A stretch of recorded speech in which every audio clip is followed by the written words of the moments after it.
give our sisters another round of applause for that.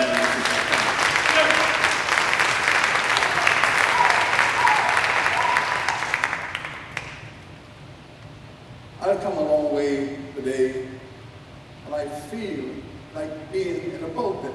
I'm not sure this is the real thing. You know,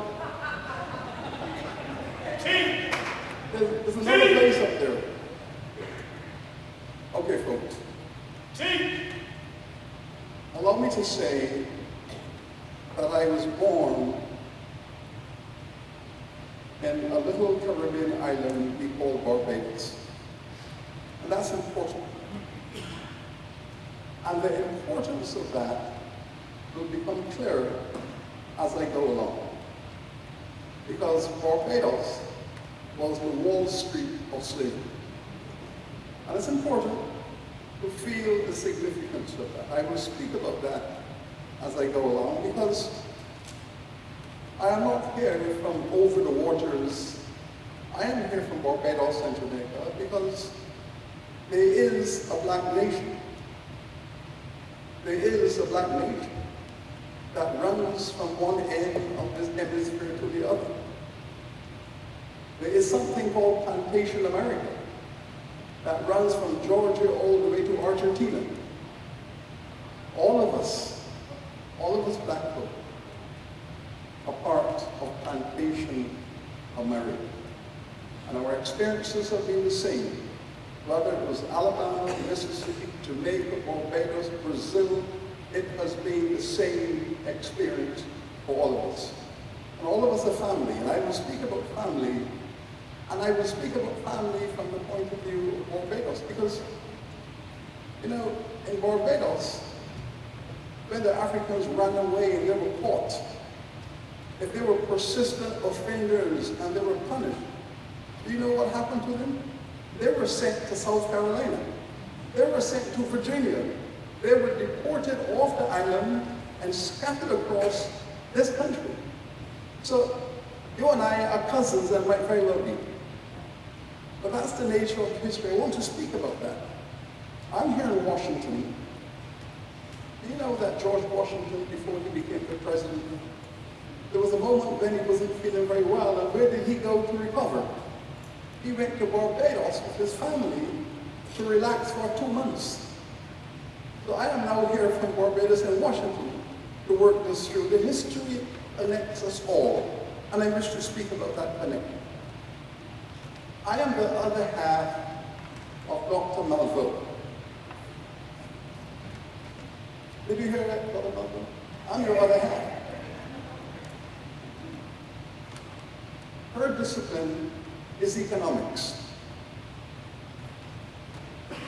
The historians have never been happy with the economists because the economists look at the world as it is today.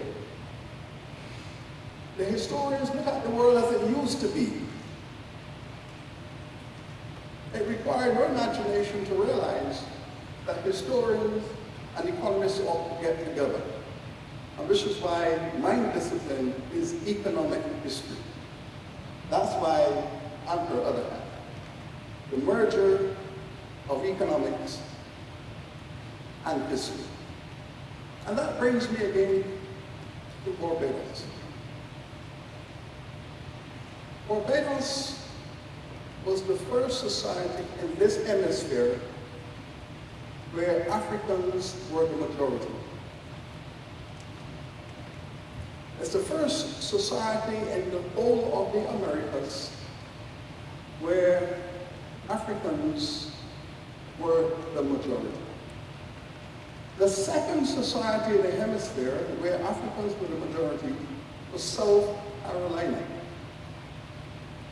And South Carolina was founded by Barbadian slave owners. You see the connections?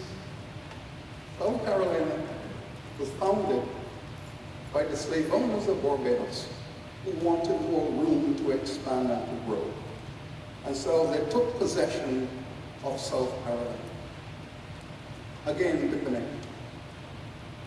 We are speaking about the economics of slavery and its legacy, and this is where I wish to discuss Malveau's analysis. Barbados was the first place in this hemisphere where white folks realized that you could bring thousands of African folks across an ocean, place them on a farm, beat the hell out of them, and make a profit. That model, the Barbados model, became the model for the rest of this hemisphere. That you could go to West Africa, terrorize the communities there, extract thousands of persons, put them on a slave ship, bring them across an ocean for 2 months, land them in a place, drive them to hard labor, and make a profit 10 times greater than if you had invested your money in government bonds, in agriculture, and what have you. Once that model was established, it became a blueprint for every white person in this hemisphere who wanted to make a quick buck, break all the rules of humanity, drive people into the ground where mortality doesn't matter, make a profit, and become a successful citizen. Now, they were not brought across the Atlantic for show, to dance and sing. They were brought here for economic purposes, economic reasons, and we have to feel the sense of that, because unless you understand the economics of this matter, you will misunderstand the future. Now, of course, we can take you through this step by step.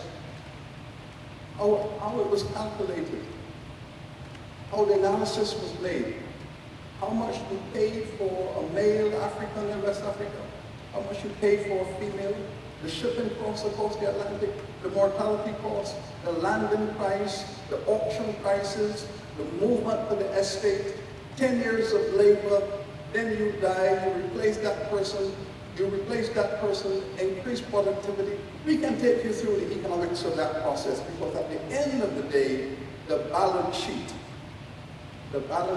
had to show a profit. You're not going to go through all of that not to make a profit. It is about profit. And it is about the role of government in establishing that system to allow citizens to make that profit within the laws of the nation. The government created the framework, the legislative framework, the business framework, the trade policies, the trade laws. All of that was put in place by the government to allow citizens to maximize their profit from the employment of free African labor. The role of the government, the role of the state. The role of the state in framing and sustaining that structure for 400 years. Now, I want you to be aware and be aware of the concept which is called the national interest. The most wicked and heinous things have been done in the name of the national interest. And this is why I say this. From the moment the slave trade started, from the moment enslavement started, there were people in Europe, in this country, in the Caribbean, there were always people who were saying, this is wrong. This is criminal. This is immoral. This is sinful. All of those languages were used to describe this thing that was happening. But guess what? The government and its officials and supporters and the investors all said it might be. It might be sinful. It might be criminal. It might be immoral. But guess what? it is in the national interest. And all of those folks, all of that opposition was blown away. Social morality blown away. Human values blown away. Concepts of citizenship and justice blown away, because what was coming through was the juggernaut of the national interest. And this is important, because that same concept will apply in our time to the issue of reparations. That very concept is going to be dusted off and used again when the state of this country begins to look at the question of reparation. Is it in the national interest? And the question is, who will own that national interest? Who will define it? Who will be the ones who define what the national interest is? In the context of slavery, it was the royal family of Great Britain and Europe, for the merchants, the investors. Those are the ones who capture the concept of the national interest and rammed it down the throats of all of the other citizens. This is something that you will have to watch. And so here we are today, celebrating this moment in our movement. There are always seminal moments in every great movement. And today is one such moment. And there will be other moments. Some of them will be a step forward. Some of them will be 2 steps back. But it is a movement. And it is a movement that is 400 years old. From the moment the first Africans arrived in this hemisphere, the reparations movement started. It started from day one. And it has been galloping. It has been galloping century by century. When we look at the history of this process, you realize that it took us 300 years to uproot slavery from this hemisphere. It took 300 years of 300 years of the most aggressive and focused black movement to uproot slavery from this hemisphere, and we succeeded. It took us 300 years. But we never gave up. Thousands of our people died in the process. We know the history. We know the history of the murder of our people across the lands of this hemisphere.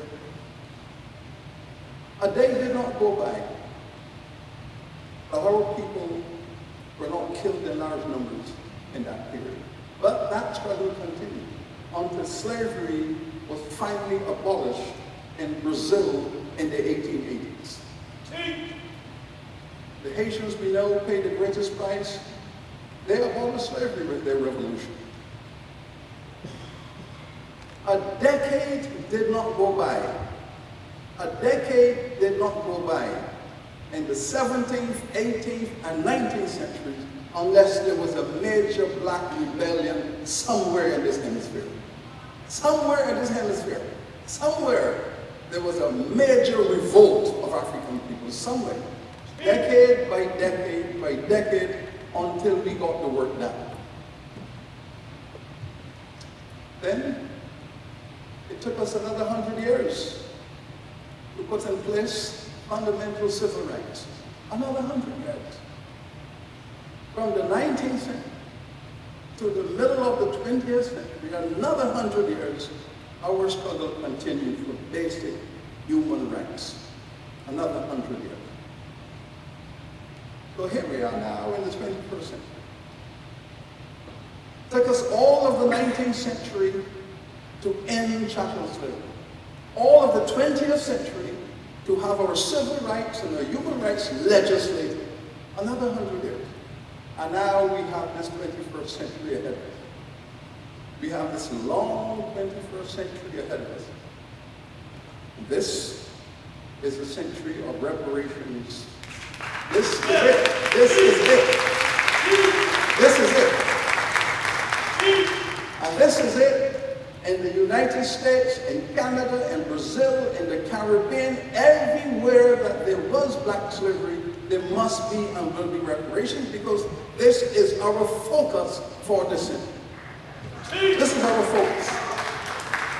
And if it takes us all of this 21st century, we are going to do this because slavery is not done until reparations is paid. Not done. And we're going to focus on that. Today, we heard some very focused questions and some very intellectually sound responses to those questions entered to this great committee. Let's just talk about the economics, because I noticed that many members of Congress wanted to speak of the economics of this. And I want to go back to the Barbados model again as the antecedent of how this whole thing was structured and designed. Dr. Malveaux says we have to speak of structures.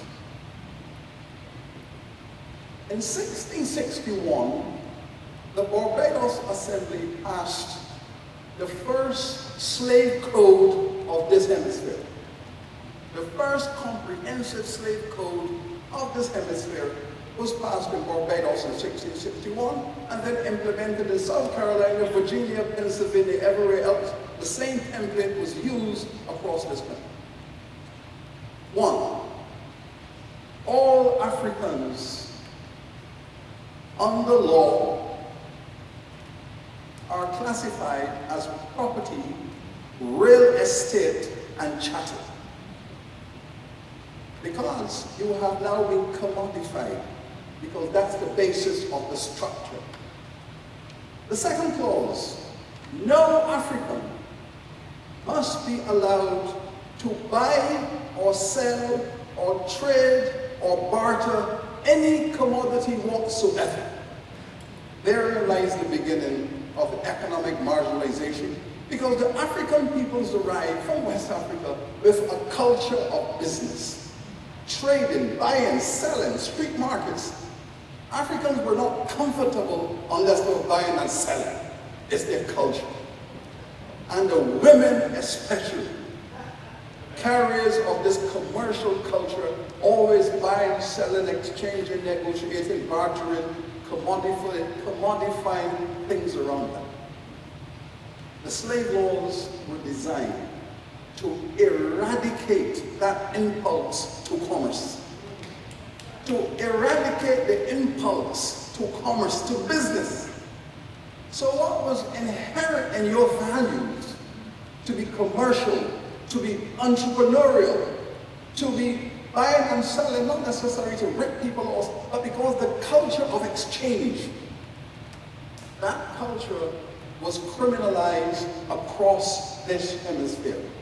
In every state in this United States, in the Caribbean, the laws were passed to eradicate the commercial culture of the people.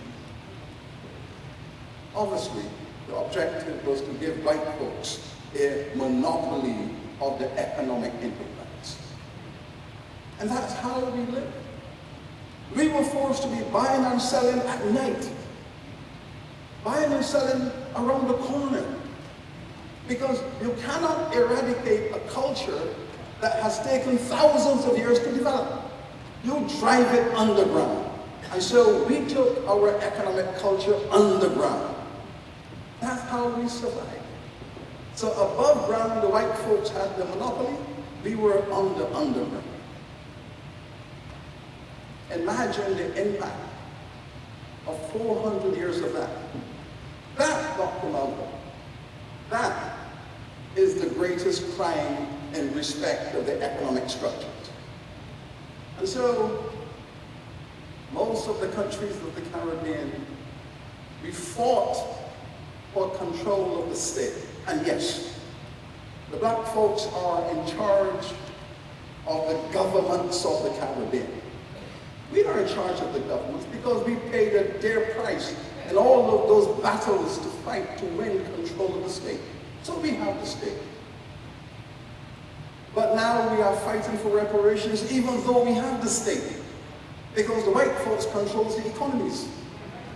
All of the economies of the Caribbean, with the exception of Haiti and Antigua, are controlled by their white minority. And this is why I say, let us go back to Barbados, my homeland. Us black folks are 95% of the population. The white folks are 4%.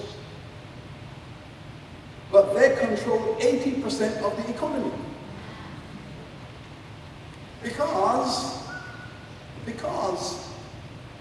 the white folks had the power of the British imperial government, and even though the countries of the Caribbean became independent, the economic wealth remained in the hands of the minority, with the exception of Haiti and Antigua. And I will tell you why Antigua. Emancipation came.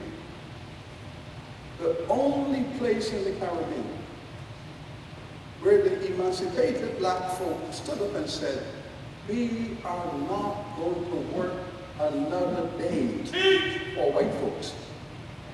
All those people who have enslaved us, we are not working for them for another day. Shut it down, not working for them. After 6 months, the white folks packed up and left, went back to England. Went back to England, packed up and left.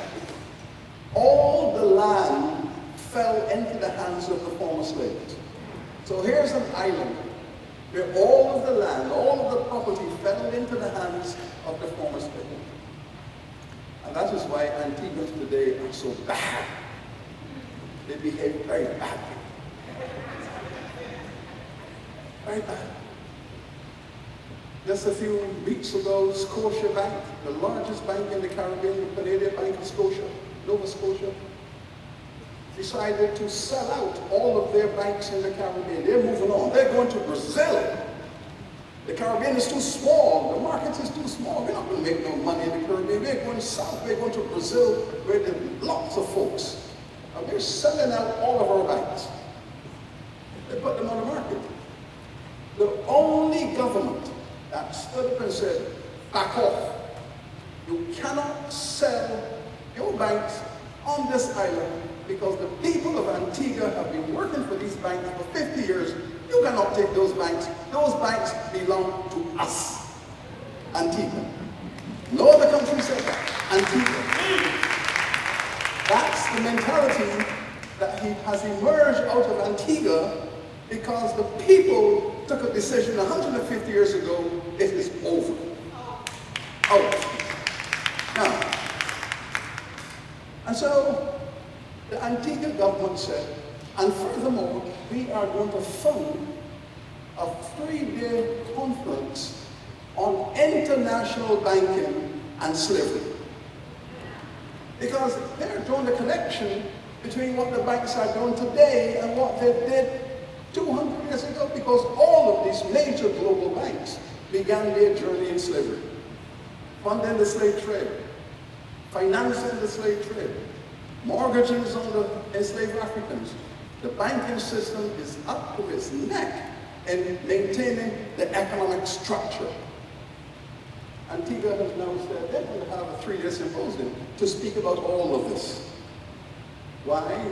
Because they have the intellectual confidence to say so and to do so. Today, I reflected on a conversation we had in Durban in 2001 at the UN conference, and many of you folks were there. And we were there from all over the world, all over the world. Folks in search of justice. And we came away from Durban with one fundamental conclusion, that the greatest political movement of the 21st century is going to be the global reparations movement. This is going to be the greatest movement of the 21st century. And we said that 17 years ago, 18 years ago. And we are now warming up to this. About 6 months ago, we held a conference in Benin. And we called the African chiefs and African kings to the conference. And we sat down in Benin City with about 20 of these African kings who are the descendants and the heirs to the kingdoms of West Africa that were ravished and destroyed by slavery and enslavement. And they were happy to be there. They've been getting a pretty bad press. But they see themselves as survivors. Yes, my great-great-great-great-great-grandfather going back to the 1750s was king when the Dutch pulled up in a harbor. They were given choices. They were given choices. No, you don't. You don't negotiate with people who are weaker than yourselves. You just have to turn on your television and listen to the news. You don't negotiate. In the Western world, you don't negotiate with people who are militarily weak. You tell them what to do or else. That's the model. These kings were told, deliver 6,000 folks per year in the harbor, or you and your kingdom will disappear. Now, I had the honor as a student, a graduate student, to prepare a dissertation on the world's first multinational slave trade corporation, the Royal African Company of England, incorporated in the city of London in 1672. The chairman of the board of directors was King James. All of the other directors were members of his family and their supporters. In other words, the English aristocracy. The mandate of the company was to supply 8,000 Africans to the colonies of Barbados, Antigua, St. Kitts, and Jamaica, and later on, South Carolina, on an annual basis. The company kept remarkable records. And in those records are the occasional reference to assassinate the king of this country or that country. Because the king is mobilizing his people against the slave trade. You cannot take my people, you cannot pass through my country, we are against this. The leader of the company, the chairman of directors, writes a letter to London that King X is opposing the interests of the company. Response comes back from London, and it comes back from Whitehall. The British government sends back the response, assassinate him. I want you to understand the interconnections between business and politics and warfare. We have documents illustrating that African leaders were targeted for extermination because they stood in the way of this trade. And who were the owners of the stock? The royal family as we know it today. All of that wealth has come all the way down. A few years ago, I published a book entitled Britain's Black Debt, Reparations for Slavery. And on the cover of that book is a photograph of Queen Elizabeth II visiting her cousin's sugar plantation in Barbados in 1966. That plantation had been in the royal family from 1732. From 1732 Lord Hayward and the Hayward family that married into the royal family owned that estate in Barbados.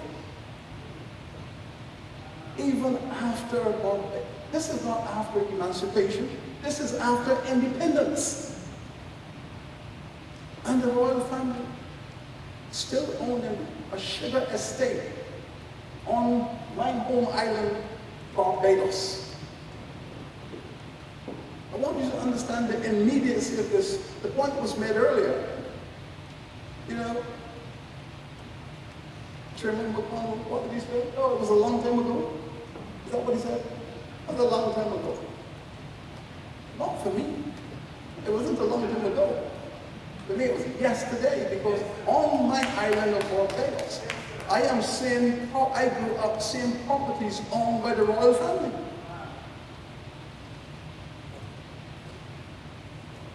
It is amazing. It is truly amazing. This is today. And allow me to say this. I'm coming to an end. The institution of slavery might be over, but we are now in the jet stream of its consequences. We are in the jet stream. Last week, I had the honor and privilege of being a part of the welcoming of the President of Ghana to Barbados. The President of Ghana comes to an island in the Caribbean that was populated by the citizens of Ghana. Because when the British were developing Barbados as their first slave plantation, they were taking the Africans out of the Gold Coast. 600,000 Africans, mostly from the Gold Coast, were imported into Barbados. Now, I want you to do the numbers. Do the numbers. A small island imports 600,000 Africans over the period of the slave trade. And today, the population of Barbados is 280,000.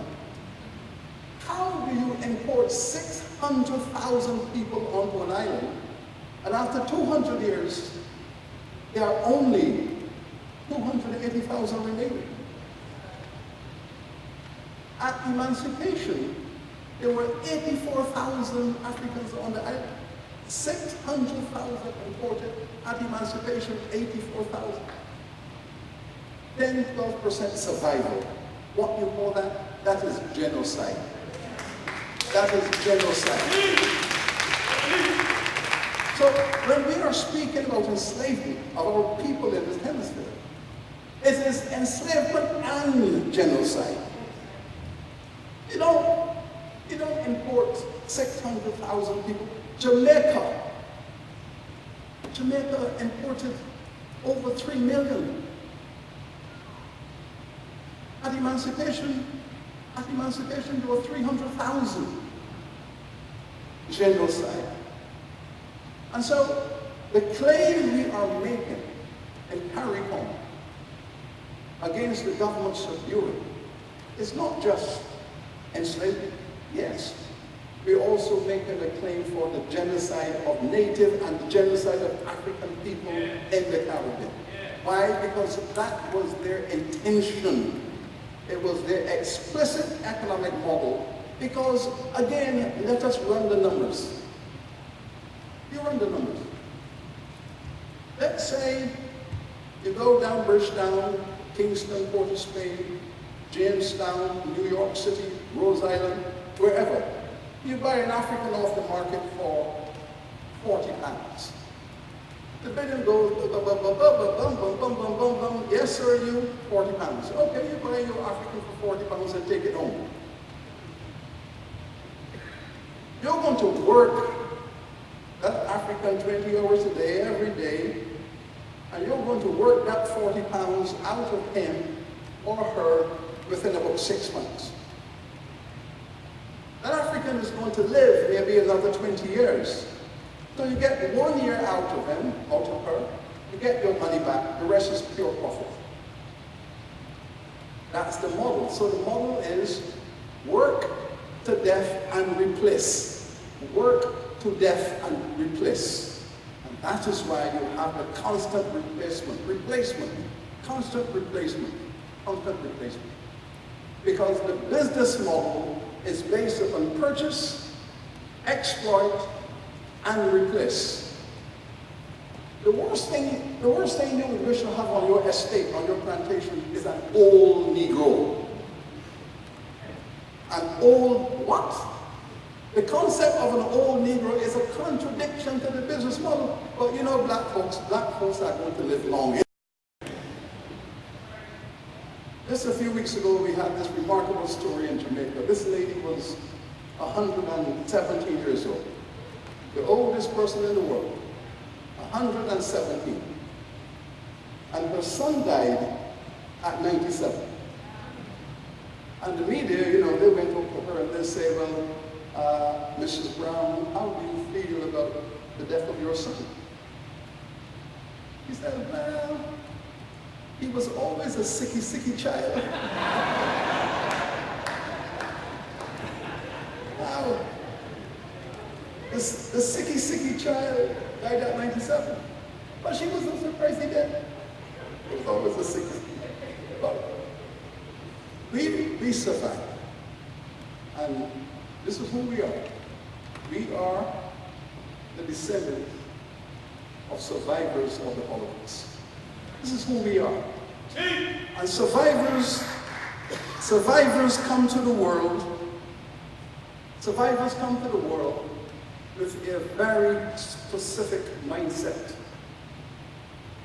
And that mindset is what has brought us through.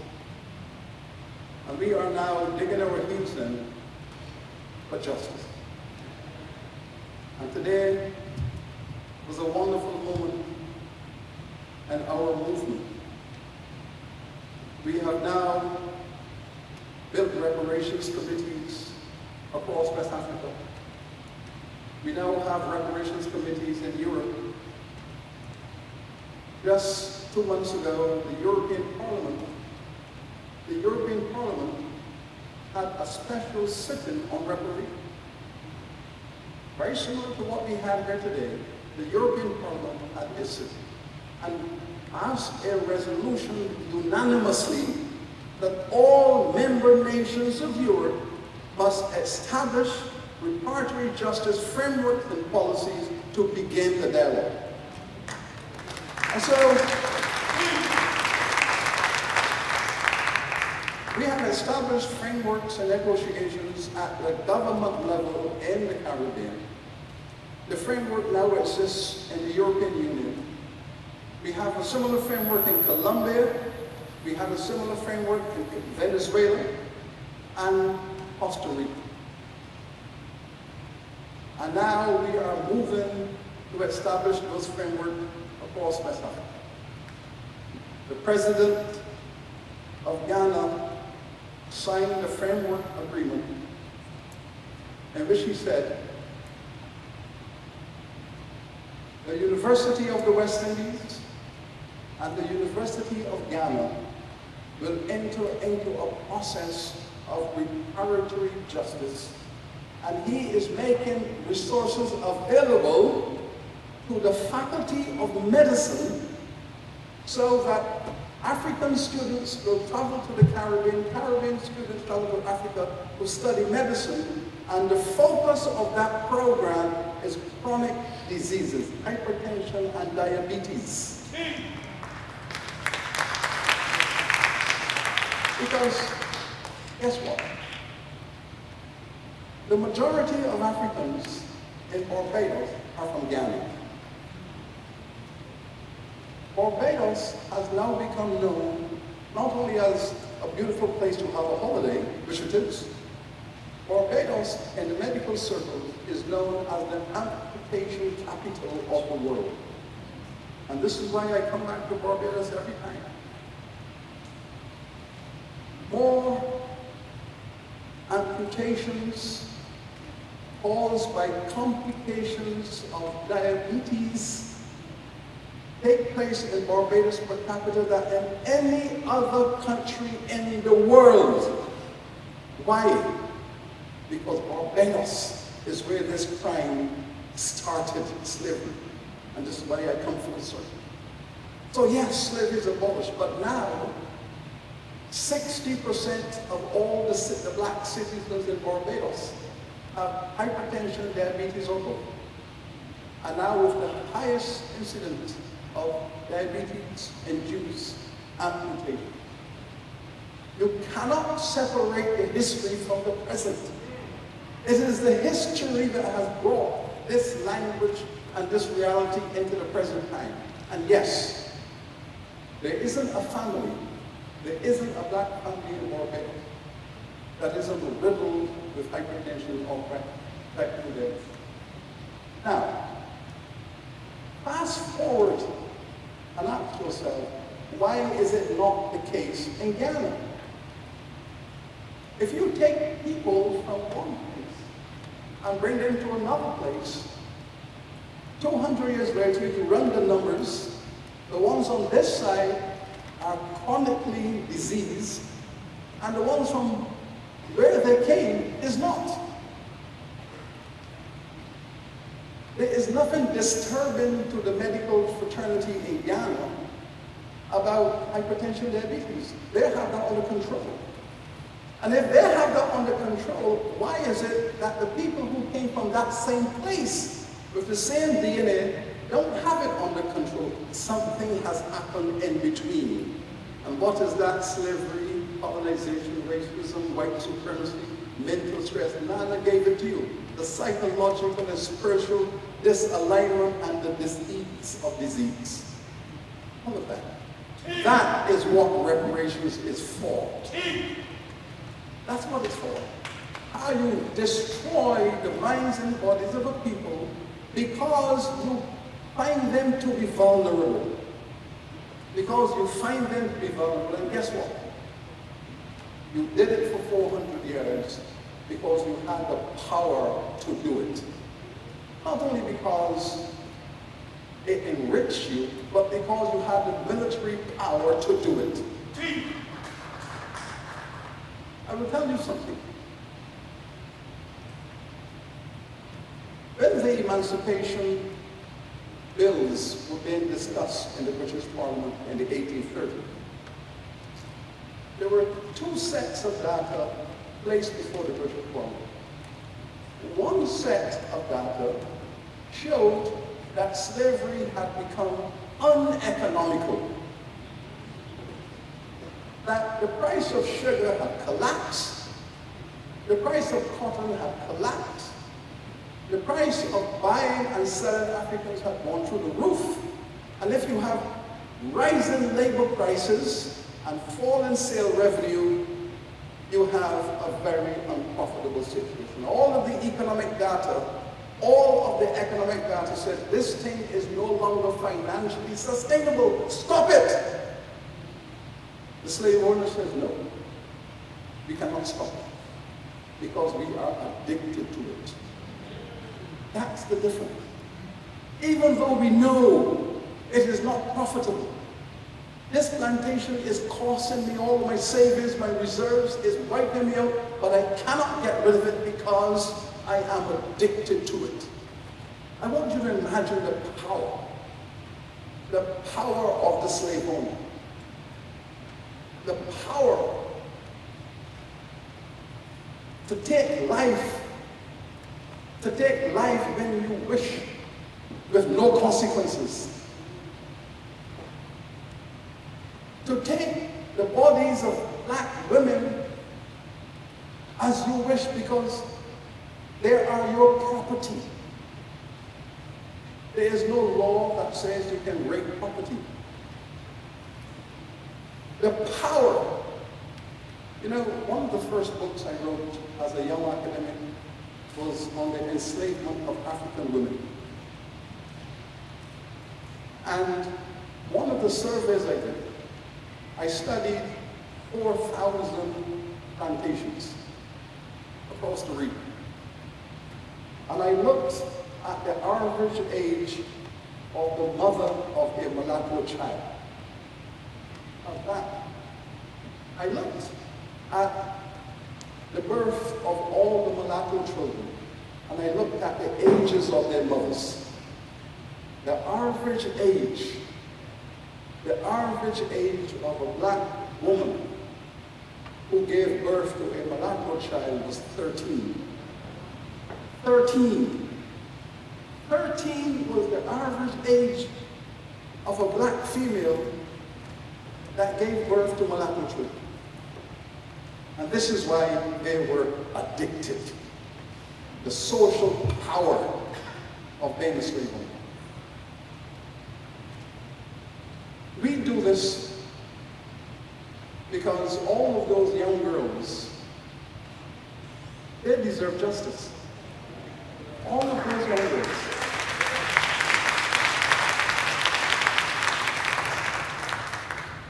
And I will end where I started.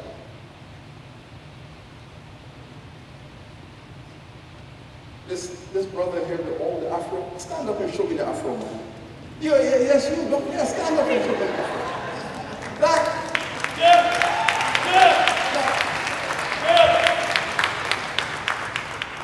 That is how I looked when I was your age, man. I'm saying to you, enjoy it while it lasts. Man. Enjoy it while it lasts. You know, I'll tell you this. When I was a teenager, all of my brothers, we had a choice. You could either grow an afro or you could grow dreadlocks.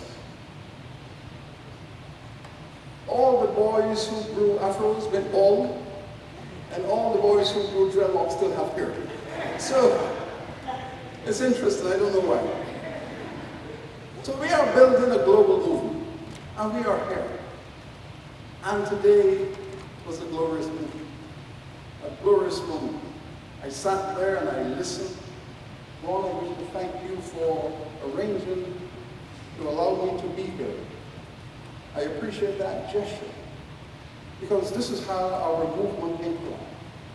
As I said to you earlier, when we in CARICOM developed the 10-point plan for reparatory justice, we developed that 10-point plan because we had studied once again James Foreman's analysis of reparations.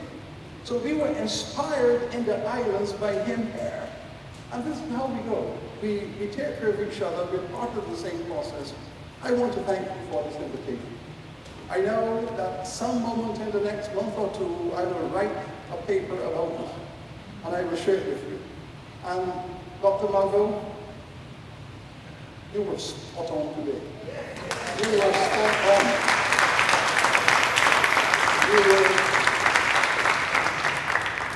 We're going to bring you down the islands to do all of this all over again. Say it, down the islands all over again. So, brothers and sisters, thank you for participating in this process. You are the truth that we will need to get this work done. So stand in solidarity, and we will achieve what is God's work to be achieved. Thank you.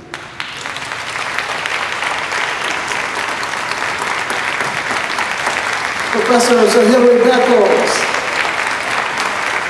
who tells the story. Well, we're just about done. Congresswoman Sheila Jackson Lee is on her way. So will you wait for Congresswoman Sheila Jackson Lee to close us out? Yes. Will you wait for Congresswoman Sheila Jackson Lee to close us out? Yes. All right. We've thinned a little bit because people do have obligations. People do have things that they have to do. But the person who has taken the torch from the Honorable John Conyers is the Honorable Sheila Jackson Lee, and she is on her way. So what we thought we would do, Jeff and I have some things to sort of close with.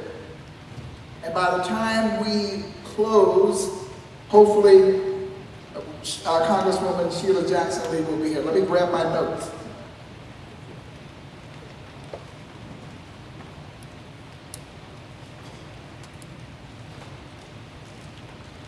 First of all, some of you did not get the 10-point program. This pamphlet, so we want to make sure on your way out that you get a copy of it. We brought plenty of them, but somehow some of you did not get a copy. Or the people who did not get a copy, raise your hand if you did not get a copy. Okay, we want to make sure that you get a copy leaving out. You're on the back table. The other thing we want to do is, it is important that we have progressive media that is willing to share this program. And so we have to give a thunderous round of applause to WPFW for carrying this program. WPFW. A round of applause for WBAI of New York and the Pacifica Network that's carrying this program. And Pastor Mike, Pastor Mike he's in between. He's bridging the civil rights generation and the hip hop generation, but he's here, he's a dear friend of mine. He's with the Live 3 network of the Faith in Action Network initiative. Give it up for Pastor Mike, because they're also like tweeting and sharing it all over the place. We thank you so much for that. We also have to thank the University of West Indies Television, because they're also carrying this program. And of course, we can't thank the ACLU enough. Now, quickly, let me just say that also, we do want to thank again, this is a historic church. President Obama came here. President Clinton came here. This church houses some of the most important people and initiatives in the world. I was just here recently with Mel Foote SB from the Constituency for Africa when we honored the Honorable Ronald Redelis right here in this church. And so we just have to also not only thank Pastor Lamar again, let's give it up for Pastor Lamar.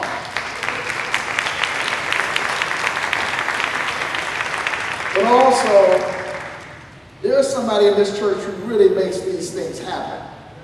She's my boss. I've come to meet her and know her. And she just worked with us and pulled everything together.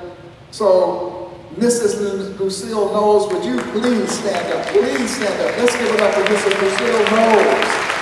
She's the one who really worked every detail to make sure that this happened. It's always important to do that, because sometimes you just brush over people. This would not have happened without the engagement of the staff. I also just want to say that we're truly delighted to have had this incredible occasion. I also got to give a shout out to somebody who came all the way. I didn't realize she was here, but she's the founder of the Voting Rights Museum. And there's a whole lot that goes down in Selma, Alabama. And Professor Beckles, you have to go to Selma for the Jubilee. You have to go to Selma. So Fire Rose Touré is in the audience. Fire Rose Touré, the founder of the Voting Rights Museum. And the Bridge Crossing Jubilee commemorates Bloody Sunday. So, Jeff, I'm going to pass it to you for any final comments you have as we wait for the Congresswoman to come in. Then you can segue it back to me. I have a few more things to say as well. But I have to say this, that we in the Institute of the Black World 21st Century, and I think I speak for the entirety of the National African American Reparations Commission, are truly delighted to be a part of a partnership, not only with the ACLU, but let me just say also, with the conscious. You see, let me say this. There are people who are all over the place who might be black, who might be in institutions. They are of the race, but not necessarily for the race. What we need in these institutions are people who are of the race and for the race, who are in institutions. I was with the Center for Constitutional Rights for 12 years, and sometimes it was not easy dealing with the good white people. It can be rough sometimes, because this bias is in our bones, right? And so you have to struggle sometimes. But we are so delighted Jeffrey and all of the people who work with you, that we are working with you in this initiative. So please give it up again for Jeffrey Robinson, the Deputy Legal Director of the ACLU. Give it up. Give him a big hand. Thank you, folks. I'm hoping the Congresswoman shows up because I think she wants to come here to acknowledge both the importance of this day and the importance of this forum. The only real thing, excuse me, that I have to say as we close out is a repeat of something I said at the beginning. This is a special day and a special location and a special event, but it is not the only event. This is the first of a series, and we hope to take what we have learned in putting this event on to make the next event better, and the event after that better, and the event after that better. And the one goal that we have, and now I speak for the ACLU, the one goal that the ACLU has is to bring the voices of people like the people that you saw on this panel today to the broadest section of America possible. And I honestly believe that if people start to listen to folks like the folks we had on this podium today, then conversations about reparations are not going to be fringe conversations. And answers to people like Mitch McConnell will be loud and effective. So I want to thank you for coming. I know it's been a long afternoon, but as I said before, we plan on going forward with this, with NAARC, with other organizations led by impacted leaders, and we hope to have an impact on what America does on this issue. So Ron, come back up. I'm going to walk back there and walk downstairs and see if I see the Congresswoman and see if I can get her up here as quickly as possible. Thank you. She's on the way. You know that she's definitely on the way. Let me just make a couple of observations in terms of what I've heard today, because I like to dabble in this a little bit too. And I particularly was struck by the economic analysis that was brought both by the documentarian for the Traces of the Trade, as well as Dr. Malvo and others. Because really, what happens in American history is that not only do we have the miseducation of black folks in America, we have the miseducation of everyone in America. I mean, how else could you still have about 40% of the people, or 36 or whatever it is, supporting the Orange Man? I mean, how could you figure that out, given all of the realities of the people who do that are often people who are suffering themselves?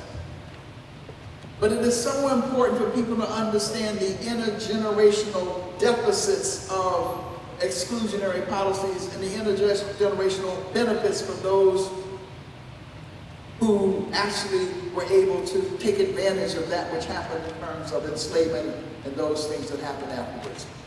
And I heard the whole notion of the immigrants who came. And we were sitting here talking about the relationship between the South and the North and cotton and all of that. And that political economy is often not laid out. It didn't matter that the South lost the war, so to speak.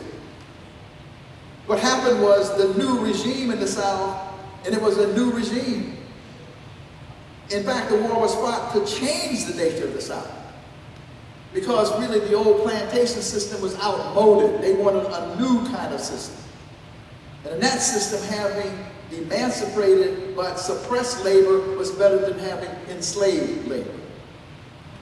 And so when you look at that, you are up north, you happen to be white, you're in a textile mill. There's a direct relationship between, in fact, the cotton being picked by black people in terms of sharecroppers, being sharecroppers and agricultural laborers in the South, and that cotton going north to go into those into those textile mills. In fact, the other reality is she talked about the fact that there were jobs that the immigrants could come to work in. But check this out. Yes, we were enslaved in the South, 3.5 million of us. She talked about the fact that those jobs, these white people who came, were being brutalized. I mean, it was no picnic. They were being oppressed, those also, but they were being oppressed in factories, boundaries.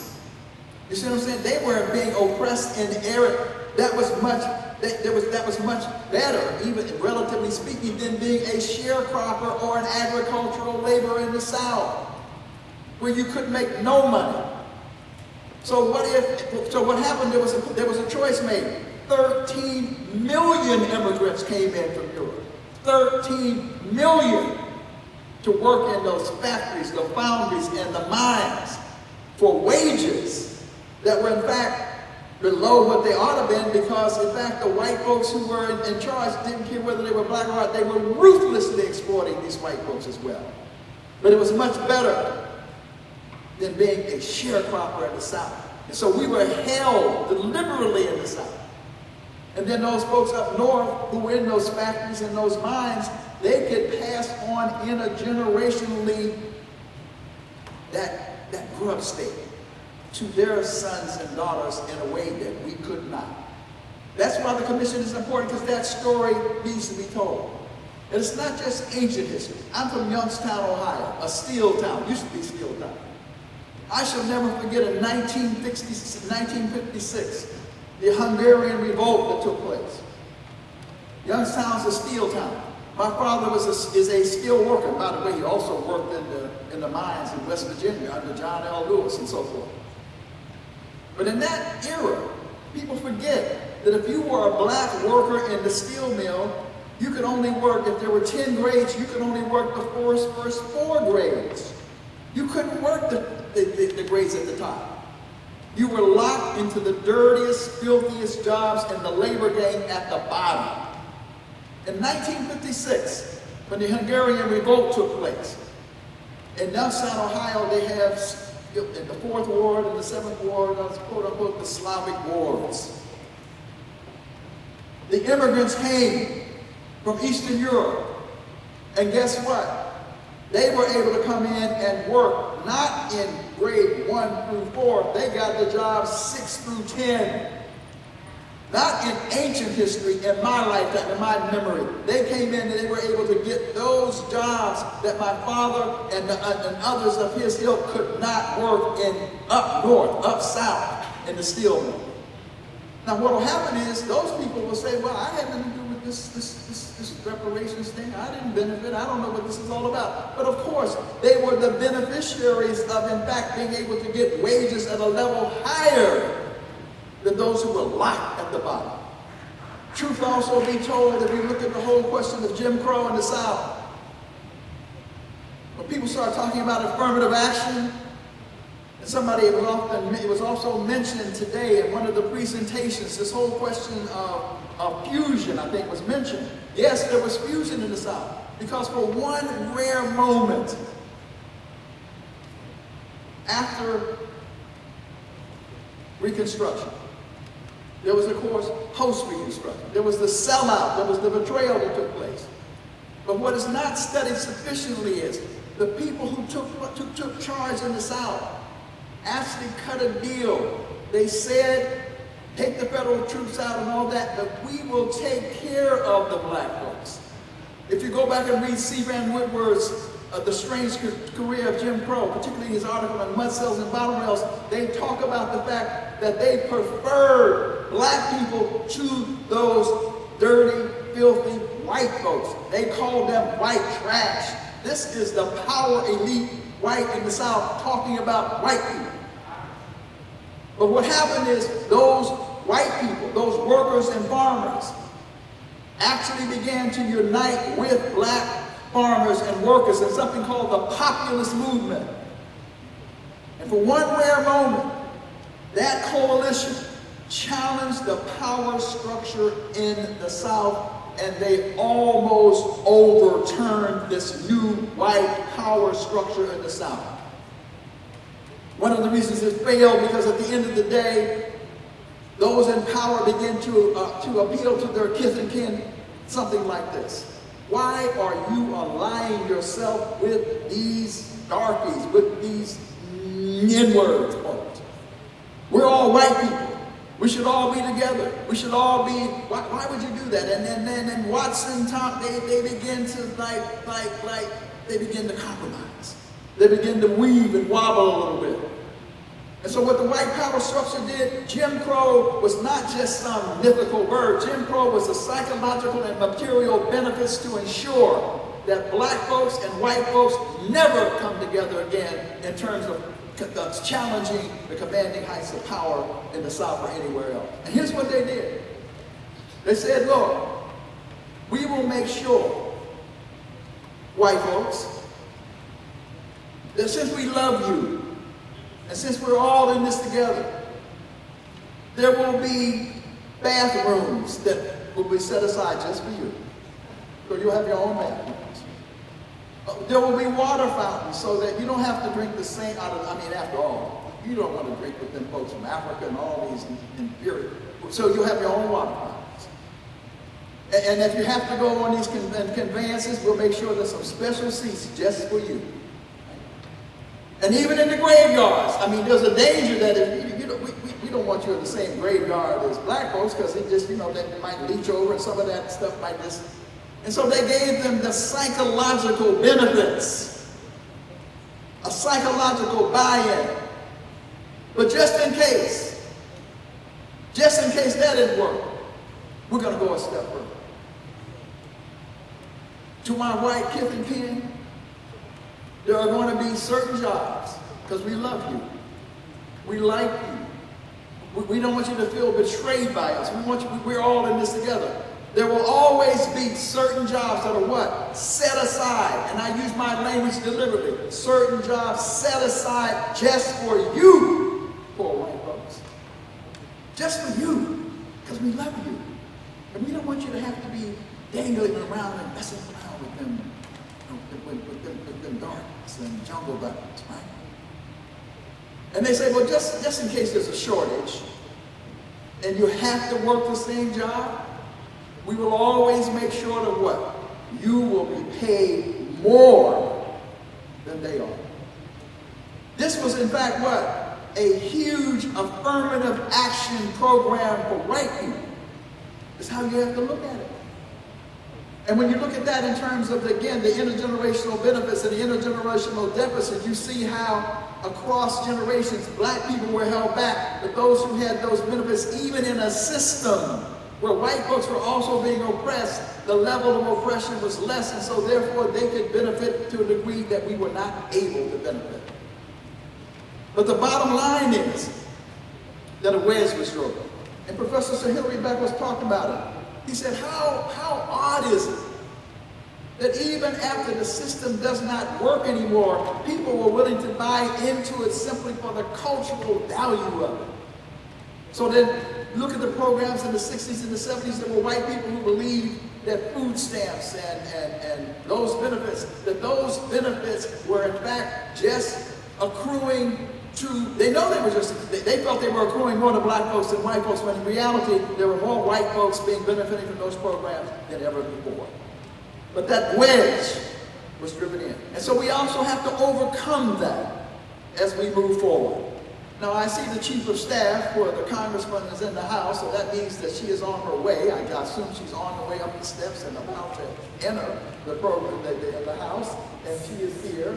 And so, y'all forgive me for having to do my little filibuster, but I hope it has some value, in terms of just laying out my thoughts on the question, because we just had to have a bridge, across the waters to connect to the champion who is going to lead and is leading us on this struggle for reparations to conclude our broadcast that's carried by WBAI, that's being carried by WPFW, that's being carried by Live Free Network, that's being carried by the University of West Indies Television, a global leader from Houston, Texas. Would you please welcome the Honorable Sheila Jackson Lee.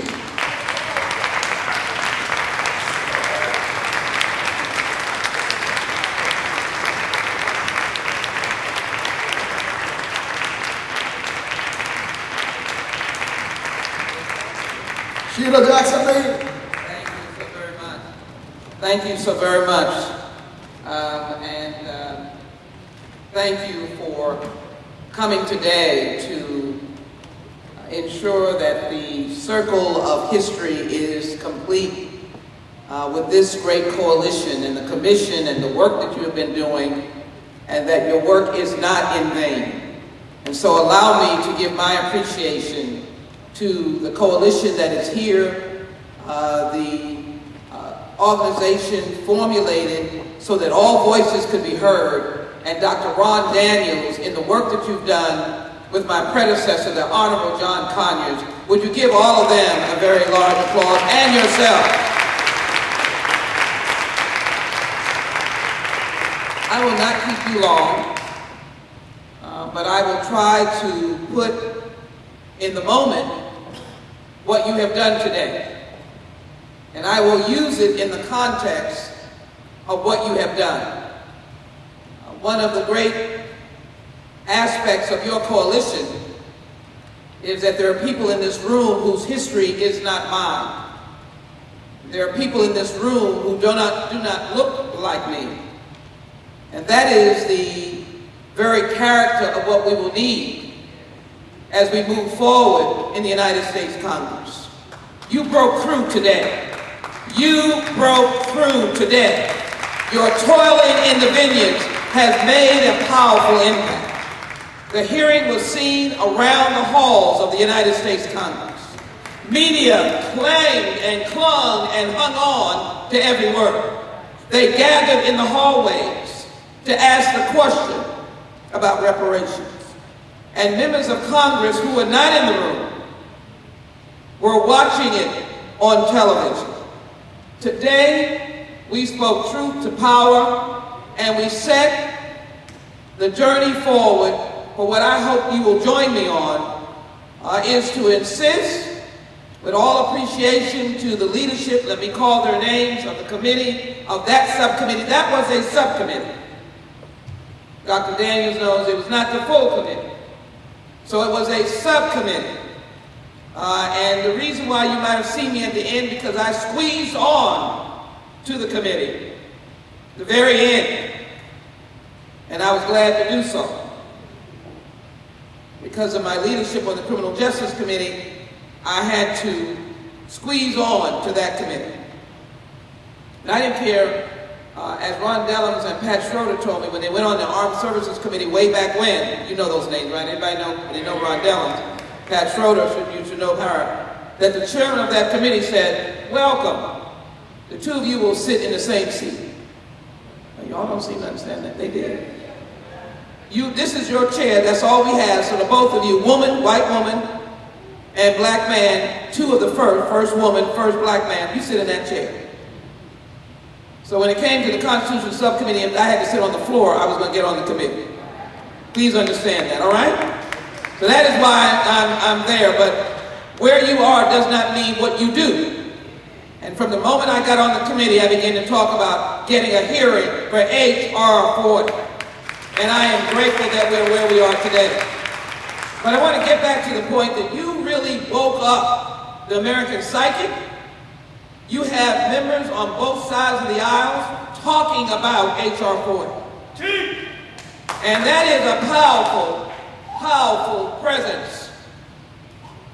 Now we have the door open for the nation to pour through.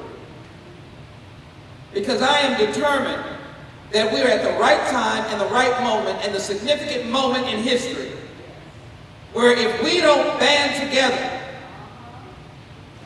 to be louder than white racists, white nationalists, and Nazis, then who are we? We have gotten our moment. We have gotten our moment. Now we have come from different walks of life. I can hold my hand as a fist in the air and honor those. I am not making any choices. Good, my brother. I'm not picking one over the other. I need a coalition that is mighty and forceful. I need voices of the same. We are now on one agenda in this arena. I'm not suggesting that we don't have many, Dr. Daniel, agendas in many different arenas. For example, in many states as we put together the message of where we are today. But right now the mechanical message is we want a markup in the Judiciary Committee. That is the legislative process. Or we want them to say the bill is fine as it is, goes through committee, and then goes to the floor of the House. Now, I may not be hearing correctly. I'm hearing a lot of things. I have some other points to say. How are you? I have a lot of things that have been going across my desk. But as I was leaving, somebody said, the majority leader said, if it comes out of the House, the Judiciary Committee, it'll get a floor vote. That's already printed in the newspaper. I know he was going to get up on that one. That's the majority leader of the House to get it out. And then there was some further comments made by the majority leader in the Senate. I frankly believe with a surge of powerful voices, why shouldn't the Senate vote on a study and a commission? Why is that anti-American? Why if we don't come as a surge of a multicultural group saying that this moment in time, 250 years, now translated to the disparate treatment today, and the actors like Dylan Hunt and Mother Emanuel, or the actor like the ones who couldn't stand for two African Americans to shop for groceries in the Midwest, or those who would look at Trayvon and look at Jordan and look at Tamir, instead of seeing loving children, they saw black faces that were expendable and that might have reflected in how we were treated in slavery when we were chattel and property. When I began to recount those stories on the floor of the House, people recounted modern-day circumstances. We are smaller numbers in early childhood education, meaning African American children, but we're higher numbers in suspension as you go through school. I'm not telling you anything that you don't know, but what I'm trying to create for you is a pathway in which we advocate that there is no other path but to pass this bill and to get it on any president's desk to sign into law and to begin this process. Some call it healing, some call it reparations and reconciliation, but it is destined by its mission in the legislation, which is not featherweight. It is directed to deal with the historical brutality and racism and de jure and de facto impact of slavery, which carries us to 2019, the year of return.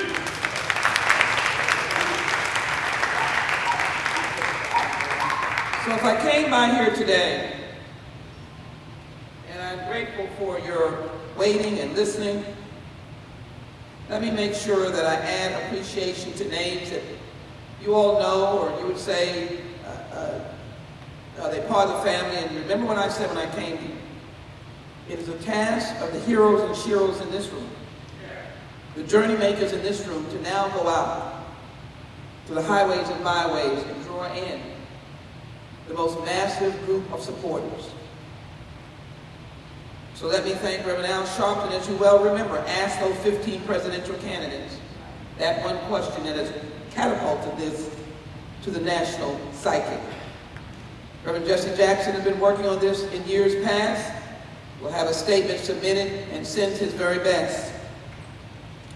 You know the champion that Danny Glover has been, and I know that he got here.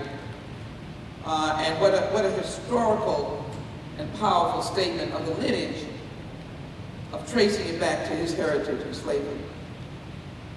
Then let me thank publicly John Lennon. John Lennon in his past.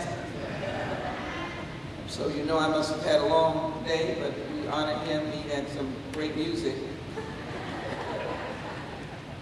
And may he rest in peace. But let me honor John Legend,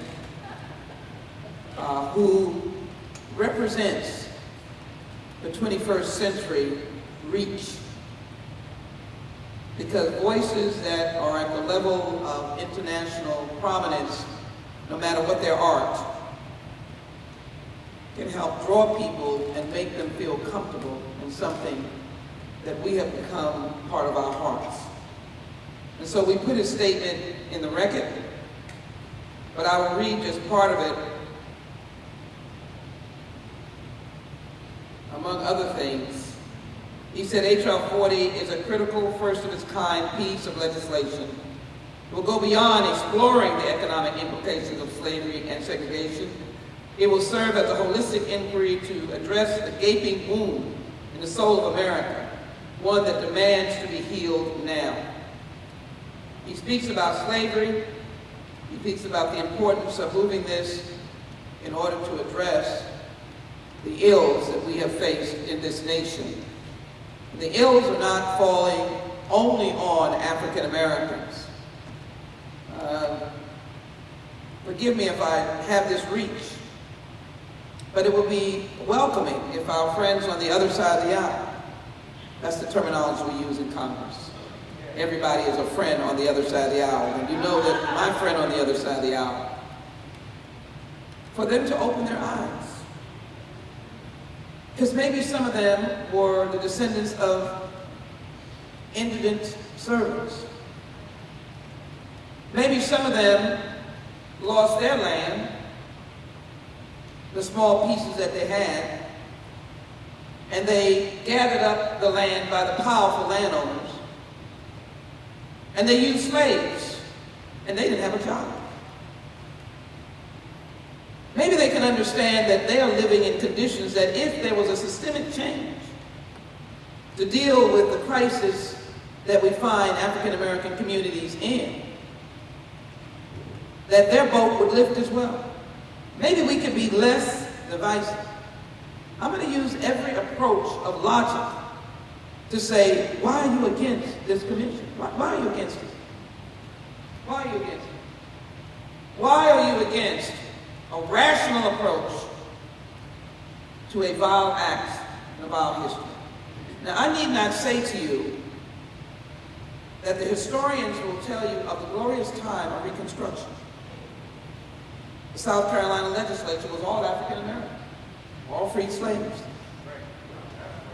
We were in the Congress, we were in the Senate, we were in governor's houses, 12 years. But we were propelled. Who knows if the stigma of racism and slavery had been unshackled? We continued on that path.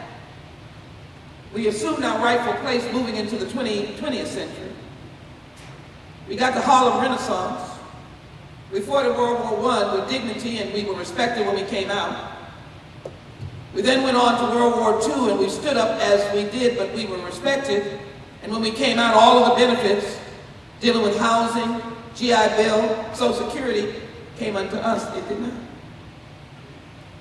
The crushing of the Reconstruction, what you had is a reign of terror. Why is that not easy to understand? Why is it so difficult to understand when it was clear we did not have a chance to even look up?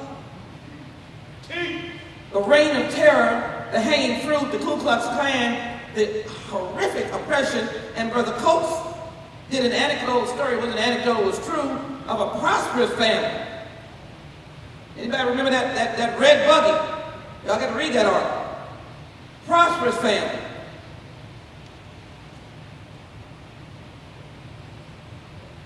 And because of the prosperity of this black family, they had more than one buggy, by the way. They had a red buggy, that was the pretty buggy, and then they had another buggy that they'd go into town and pay their money and get their groceries, and their business was going and thriving. And they just couldn't take it. And they wound up in utter despair that was grabbed away. I'm going to use fibbing about the taxation. This was in the 1900s, the teens, and then into the 1920s. And all that they had was systematically taken away from the county in which they lived, which I believe was Mississippi. They wound up heading on up to Chicago, desperate to try to survive. Everything they owned, the goodness of the ability to hire people, their business, taken away. And that kind of violence continued until we thought we had a resurgence of Reconstruction, the Civil Rights Movement, 1964 Civil Rights Act, 1965, and we're now in 2019, the year of return, 400 years since slavery actually left the coast. We find ourselves facing Charlottesville, Charleston, and for those of us on Homeland Security, the uptick of domestic terrorism, which really results in the attack on people of color, Muslims, immigrants, is on the rise.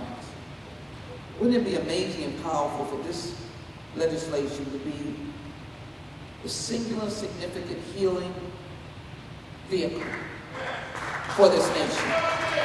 Why would you be against a healing pathway for this nation? So what do we need?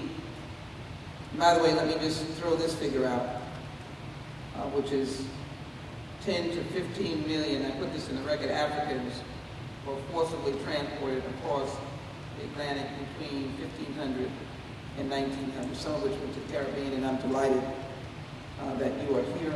Stand again for the Caribbean Coalition for Reparations. We are delighted. That's all right, you can stand for the brother over here, yes. Thank you. See, that's what I'm saying. We do not need divide, we need unity. We don't need to say he came from there and someone else came from somewhere. I mean, we knew our history, though this legislation is the United States, but we know our history now. So we know what happened in the Caribbean. And it said 1500. Our slaves came in 1619, so they were dropping them off a little early, all right? Let's understand that. But I think I want to conclude with this. The action item, beyond the work that you will do in your respective communities, educating the public from all walks of life about the rightness of righting the wrong, and that the connection to history is not associating all of us with yesteryear. Well, those are the old fogey stuff that people talk about, slavery. We're not associating with the yesteryear out of our inability to understand the future. We are building on yesteryear because it is a period of which not one of us should ever forget. And as we build on that, then our message is that the United States of America now has its duty and time to be able to repair, rejuvenate, restore. Right now, that vehicle is H.R. 40. It does not deny or quash any other efforts. I'm not going to stop local school boards from doing what they need to do in educational equality. We're not going to stop Rice University from putting together their own committee to deal with the segregation and slavery of which they built themselves on. We're going to applaud the Georgetown University students who recognize that Georgetown's doors are open because they sold property that happened to be human beings, and that the descendants of those individuals still live, and we need to repair them. I'm not going to discuss discussions at Harvard and other universities, discussions at Yale, discussions in your communities and neighborhoods. But the vehicle now to ascend to a moment that the world can watch, the world that still fights with the devastation of slavery. Although we ended slavery with the 13th Amendment, we fight every day in the Foreign Affairs Committee and to deal with slaves being held around the world. America has always been known, in spite of the ups and downs, as a defender of principles, as a voice that should capture the worn, the oppressed, the disenfranchised, based on our Constitution. To pass H.R. 40 is the beginning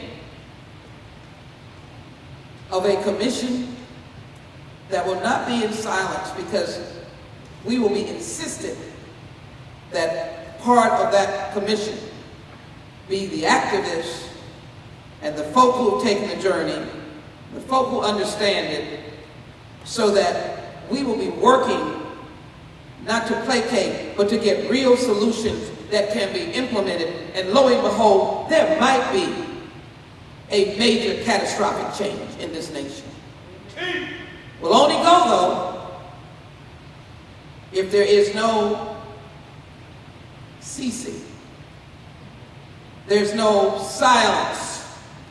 There's no, I'm too busy. There's no, it's taking too long. I forgot about it. For if we have this moment, this confluence of a powerful House committee, a leader of the House saying, I'll put it on the floor, the potential of the Senate cracking and understanding, as I said in my interview, I just asked the leader to read the bill.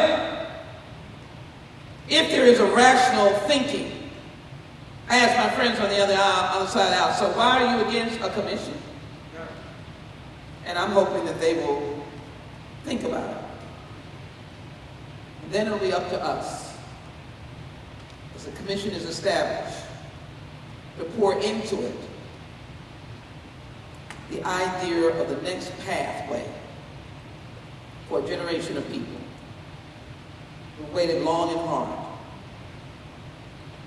I end on this note. One of my predecessors, the Honorable Mickey Leland, in 1988, filed a bill for a museum on slaves.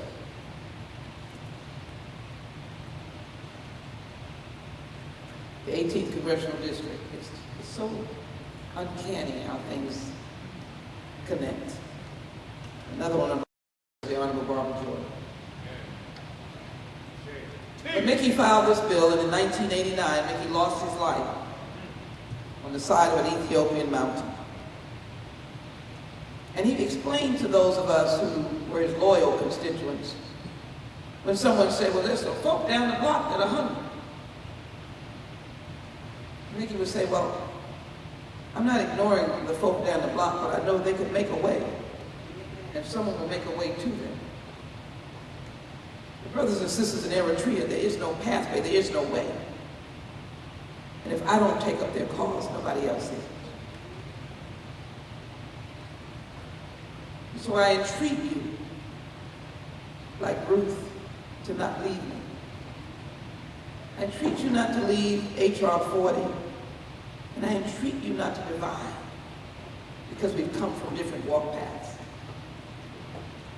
Because that'll be the very cause of folks saying they weren't serious. They're not going to move forward. I've already got a few folk over in the corner saying something that they don't even want this to go forward. And then I want to do this in the name of all of your ancestors. Grandmother and grandfather. And if you're born, I don't care whether your parents were married or not, everybody got a grandmother and grandfather somewhere, somehow. They got a great-grandmother and grandfather somewhere, somehow. And great-great-great and on. Do it in the name of those who sometimes walked every day to clean someone else's house. Face the indignity of stepping off the sidewalk. Couldn't even whistle, not at anybody in particular, but be a 13-year-old boy like Emmett Till, 14, and just want to be whistling in the sky. Somebody said you were whistling at me. Do it in the name of maybe the frustration of your mother and father that you might see if you got a little age on you, how they struggle to make ends meet in the segregated America in the 50s and 40s. Do it in their name. Do it in the name of the jobs they could have had, but they didn't have them, but they did the best they could with whatever they had. Do it in their name. When we were fighting the Iraq War, we said, not on my watch. We're changing that. Do it in their name. Because as I step away from this mic, I'm doing it in the name of Ezra Clyde Jackson, a young, brilliant cartoonist who left high school and went immediately to New York's Madison Avenue in the midst of World War II. His widowed mother had 4 boys. 3 went off to World War II. As the law would have it, the young one was left in case nobody came back. He was a sole supporter, besides her work in somebody else's home. There he was, wearing that suit for the first time, zoot suit, by the way, going down to do his brilliant cartoons. His work is in the Smithsonian, African American Culture and History Museum. And when those young men came back, it did not look like him. He was immediately, precipitously, with no pausing, fired for the rightful owners of those jobs to take them. And I honor him as my dad. I wasn't there around there then, but I got the aftermath. Came way after. But he was still in that condition, never able to get back into that world, to reach his potential, to be the brilliant talent that could have put together the Black Panther. And only late in life, when I was grown, were there Black magazines that allowed him to come back. Way after we had spent a time when he had to find all which-way positions just to support his family. Do it in their name. I'm doing it in his name.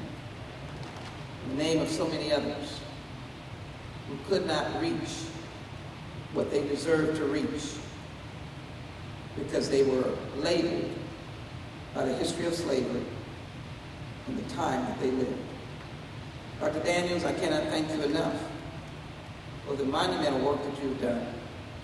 I hope I've not gone too much over time, but I hope that it is, in fact, a message that will have us light-footed, strong of spirit. We'll look up and say, Lord, lift us up where the eagles fly. Lord, lift us up. Take those wings and let's go to work. God bless all of you. God bless the work you have done. God bless the United States of America. Thank you.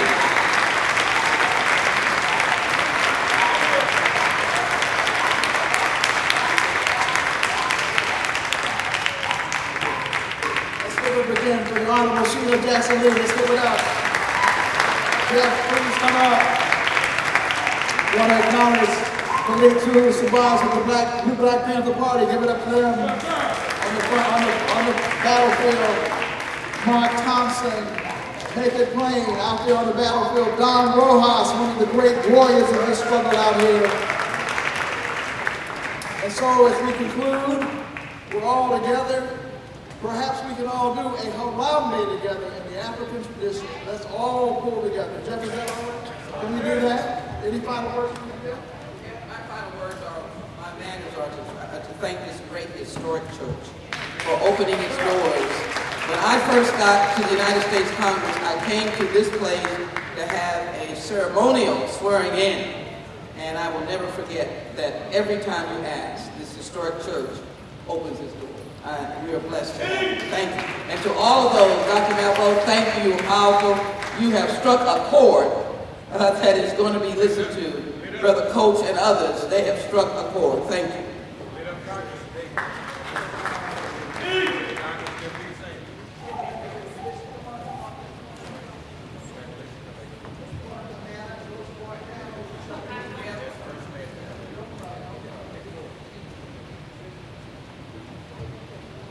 We're just going to do 7 harambes. Okay, is that all right with everybody? We're going to go real quickly. 1, hold your hands up. 1, 2, 3, 7 times. Hold the last one as long as I do. 1,